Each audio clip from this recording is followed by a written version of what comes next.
ओम नमः शिवाय। गणेश जी का शिरोच्छेदन 16वां अध्याय चतुर्थ खंड श्री रुद्र संहिता श्री शिव महापुराण। ब्रह्मा जी बोले, हे मुनि श्रेष्ठ नारद, इस प्रकार जब सभी शिवगण, देवता और भूत प्रेत उस बालक द्वारा परास्त हो गए तो स्वयं भगवान शिव उस बालक को दंड देने के लिए चल दिए। वहां गणेश ने अपनी माता के चरणों का स्मरण करके भगवान शिव से युद्ध करना आरंभ किया। एक छोटे से बालक को इस प्रकार निर्भयता पूर्वक युद्ध करते देखकर भगवान शिव आश्चर्यचकित रह गए। इतना वीर पराक्रमी और साहसी बालक देखकर शिवजी को एक पल अच्छा लगा, परंतु तभी अगले पल उन्हें उस बालक की धृष्टता का स्मरण हो आया। उस बालक ने उनके प्रिय भक्तों और गणों सहित देवराज इंद्र व मुझे भी प्रताड़ित किया था। भगवान शिव क्रोध के वशीभूत होकर गणेश से युद्ध करने लगे। उन्होंने अपने हाथ में धनुष उठा लिया। भगवान शिव को इस प्रकार अपने निकट आते देखकर गणेश ने अपनी माता पार्वती का स्मरण करके भगवान शिव पर अपनी शक्ति से प्रहार कर दिया। गणेश के प्रहार से शिवजी के हाथ का धनुष टूटकर गिर गया। तब उन्होंने पिनाक उठा लिया, परंतु गणेश ने उसे भी गिरा दिया। यह देखकर शिवजी भगवान का क्रोध 7वें आसमान पर पहुंच गया। उन्होंने त्रिशूल उठा लिया। अब तो श्री गणेश और त्रिलोकीनाथ भगवान शिव के बीच अत्यंत भयानक युद्ध छिड़ गया। भगवान शिव तो सर्वेश्वर हैं, सब देवताओं में श्रेष्ठ और लीलाधारी हैं। उनकी माया को समझ पाना हर किसी के वश की बात नहीं है। वे महान वीर और पराक्रमी हैं। उनकी शक्ति को ललकारना स्वयं अपनी मृत्यु को बुलावा देने जैसा है। परंतु गणेश जी भी यह न समझ सके और अपनी माता का आशीर्वाद पाकर गणेश ने अपने को अजेय जानकर पूरे पराक्रम से युद्ध किया। दोनों में भीषण युद्ध चलता रहा। सभी देवताओं और शिवगणों के साथ मैं भी उनका यह युद्ध विस्मित होकर देखता रहा। जब श्री गणेश किसी भी तरह से अपने हट से पीछे हटने को तैयार न हुए तो भगवान शिव के क्रोध की सारी सीमाएं टूट गई और उन्होंने अपने त्रिशूल से श्री गणेश का सिर काट दिया। ओम नमः शिवाय। हर हर महादेव। जय शिव शंभू। जय भोलेनाथ। सभी भक्तों पर कृपा कीजिए। जय जय शिव शंभू। जय जय भोलेनाथ। ओम नमः शिवाय। पार्वती का क्रोध एवं गणेश जी को जीवन दान 17वां अध्याय चतुर्थ खंड श्री रुद्र संहिता श्री शिव महापुराण। नारद जी बोले, हे ब्रह्मा जी, जब भगवान शिव ने क्रोधित होकर देवी पार्वती के प्रिय पुत्र श्री गणेश का सिर काट दिया, तब फिर क्या हुआ? जब देवी पार्वती को श्री गणेश जी की मृत्यु की सूचना मिली तो उन्होंने क्या किया? भगवान, मुझ पर कृपा कर मुझे आगे के वृत्तांत के बारे में बताइए। नारद जी के इस प्रकार प्रश्न करने पर ब्रह्मा जी मुस्कुराए और बोले, नारद, जैसे ही भगवान शिव ने क्रोधवश उस बालक का सिर काटकर उसे मौत के घाट उतारा, वैसे ही वहां खड़े सभी शिवगणों की प्रसन्नता देखने ही बनती थी। उन सभी ने खुश होकर गाजे बाजे बजाए और वहां बहुत बड़ा उत्सव होने लगा। सब मस्त होकर नाचने लगे। भगवान शिव की चारों ओर जय जयकार होने लगी। दूसरी ओर जब पार्वती स्नान कर चुकी तो उन्होंने अपनी सखी को बाहर भेजा कि वह श्री गणेश को अंदर बुला ले। और जब वह बाहर गई तो उसने वहां का जो हाल देखा उसे देखकर भयभीत हो गई।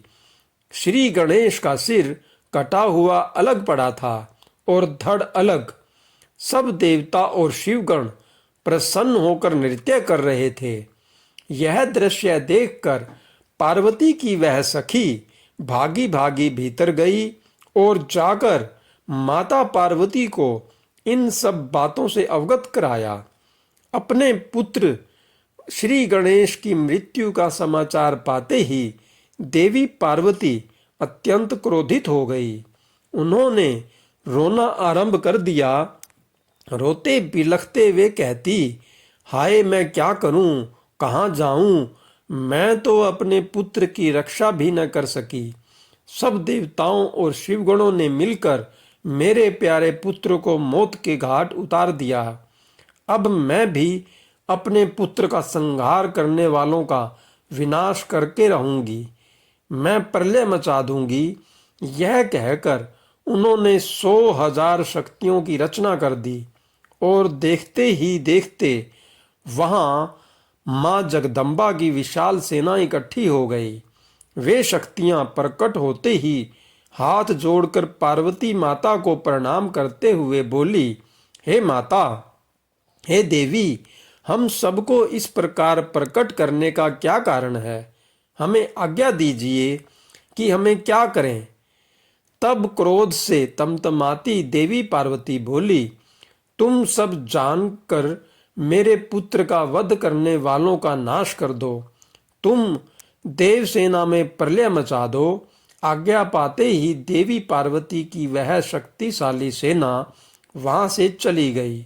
बाहर जाकर उसने देवताओं और शिवगणों पर आक्रमण कर दिया। वे क्रोधित देवियां किन्हीं देवताओं को पकड़ पकड़ कर अपने मुंह में डाल लेती तो किसी पर अस्त्र शस्त्रों का प्रहार करती। इस प्रकार उन्होंने वहां बहुत आतंक मचाया। वहां चारों ओर त्राही त्राही मच गई। लोग अपनी जान बचाने के लिए जहां तहां भागने लगे। यह नजारा देखकर भगवान शिव, मैं और श्री हरि विष्णु बहुत चिंतित हुए। हमने सोचा कि अगर इन दैवीय शक्तियों को न रोका गया तो पल भर में ही देवताओं की समाप्ति हो जाएगी, इस धरा पर प्रलय आ जाएगी। सब सोचने लगे कि इस विनाश लीला को कैसे रोका जा सकता है। नारद, उसी समय तुम आकर कहने लगे कि इस संहार को देवी पार्वती ही रोक सकती हैं। इसके लिए आवश्यक है कि उनकी स्तुति करके उन्हें प्रसन्न किया जाए और किसी भी तरह उनके क्रोध को शांत किया जाए। सभी देवताओं को तुम्हारा यह विचार बहुत पसंद आया, परंतु देवी पार्वती के गुस्से से सभी घबरा रहे थे। उनके सामने जाने का साहस किसी में भी नहीं था। सबने तुम्हें आगे कर दिया। हम सब महल के भीतर पार्वती के पास गए। सब देवता मिलकर देवी की स्तुति करने लगे और बोले, हे जगदम्बे, हे चंडिके, हम सब आपको प्रणाम करते हैं। आप आदि शक्ति हैं, आप परम शक्तिशाली हैं। आपने ही इस जगत की रचना की है। आप ही प्रकृति हैं। आप प्रसन्न होने पर मनोवांछित फलों को देती हैं, जबकि क्रोधित होने पर सब कुछ छीन लेती हैं। हे देवी, हम सब अपने अपराध के लिए आपसे क्षमा याचना करते हैं। हम सबके अपराध को क्षमा कर दो और अपने क्रोध को शांत करो। हे महामाई, हम तुम्हारे चरणों में अपना शीश झुकाते हैं। हे माता, हम पर अपनी कृपा दृष्टि करो। हे परमेश्वरी, सब कुछ भूल कर प्रसन्न हो जाओ और भयानक रक्तपात को रोक दो। इस प्रकार देवताओं की स्तुति सुनकर देवी चुप रही। कुछ समय सोचकर बोली, हे देवताओं, वैसे तो तुम्हारा अपराध सर्वथा अक्षम्य है, फिर भी तुम्हारी क्षमा याचना को मैं सिर्फ एक शर्त पर स्वीकार कर सकती हूँ। यदि मेरा पुत्र गणेश पहले की भांति जीवित हो जाए तो मैं तुम सबको क्षमा कर दूंगी। यह सुनकर सब देवता चुप हो गए, क्योंकि यह तो असंभव कार्य था। फिर सभी देवता हाथ जोड़कर करुण अवस्था में भगवान शिव के सामने खड़े हो गए और बोले, भगवान, अब आप ही हमारी रक्षा कर सकते हैं।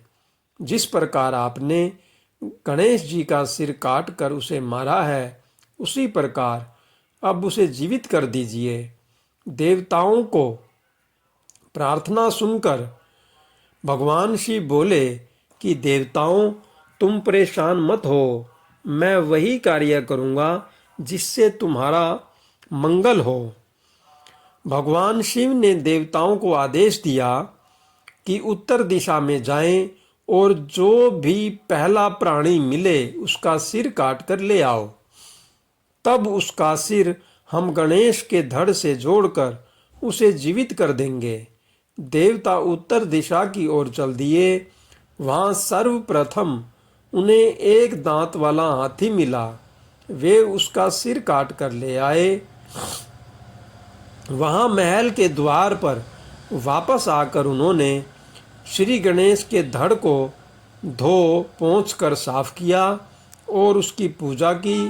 तब उसमें हाथी का सिर लगा दिया। तत्पश्चात श्री हरि विष्णु ने भगवान शिव के चरणों का ध्यान करते हुए मंत्रों से अभिमंत्रित जल गणेश के मृत शरीर पर छिड़का।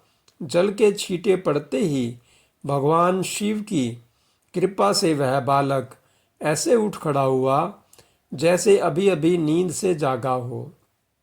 वह बालक अब हाथी का मुख लग जाने से गजमुखी हो गया था, परंतु फिर भी बहुत सुंदर और दिव्य लग रहा था। रक्त वर्ण का वह बालक अद्भुत शोभा से आलोकित हो रहा था। जब भगवान शिव की कृपा से पार्वती पुत्र गणेश जीवित हो गया तो सभी देवता और शिवगण अत्यंत प्रसन्न होकर नृत्य करने लगे। उनका सारा दुख पल भर में ही दूर हो गया। देवी पार्वती अपने प्रिय पुत्र गणेश को जीवित देखकर प्रसन्न हुई। उनका क्रोध भी शांत हो गया था। हर हर शंभू, जय श्री